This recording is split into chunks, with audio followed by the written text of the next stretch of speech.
धीरे धीरे बहे पुरवैया, मनवा में उठे अरमां। नैना बोले चुप के ले ले तो हर नाम।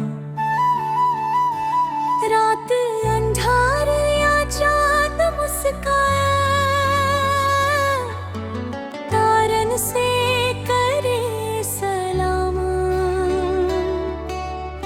सांस सांस में बस लू तू ही, दिल वाले में तो हार नाम।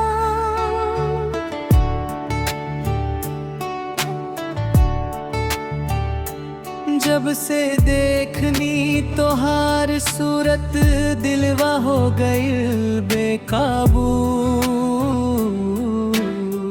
तोहरे बिना न लागे कछु भी, तू ही लागे जादू।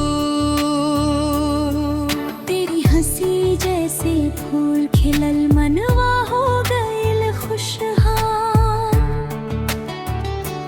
तोहरे बिना सुना लागे हर दिन हर एक साल। नैना बोले तोहार नाम, तू ही हो मोरी जान। तोहरे बिना सुना लागे सारा ये जहां। नैना बोले तोहार नाम, दिन रात हर शाम। तू ही मोरा सपना सजन, तू ही मोरा अरमान।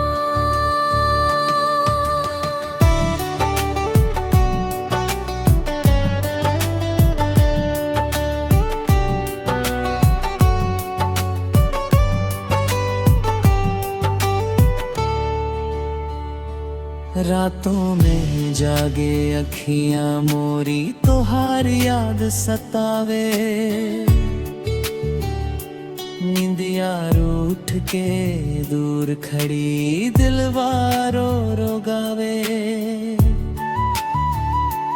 तारन से पूछे हाल तोहार, चांद से करे बात। कब अइबू मोरे साजन हो, कटे ना केरी रात। नैना बोले तोहार नाम।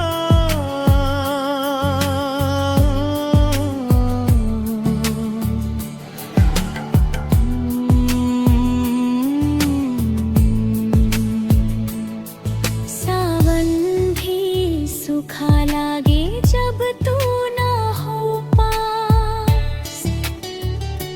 फूलन में खुशबू ना रहे, टूटे दिल के आस।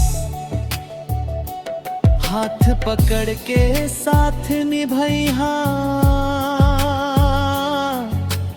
कब हूँ ना छोड़ी हासा। जन्म जन्म के बंधन होई, बस यही हो बात।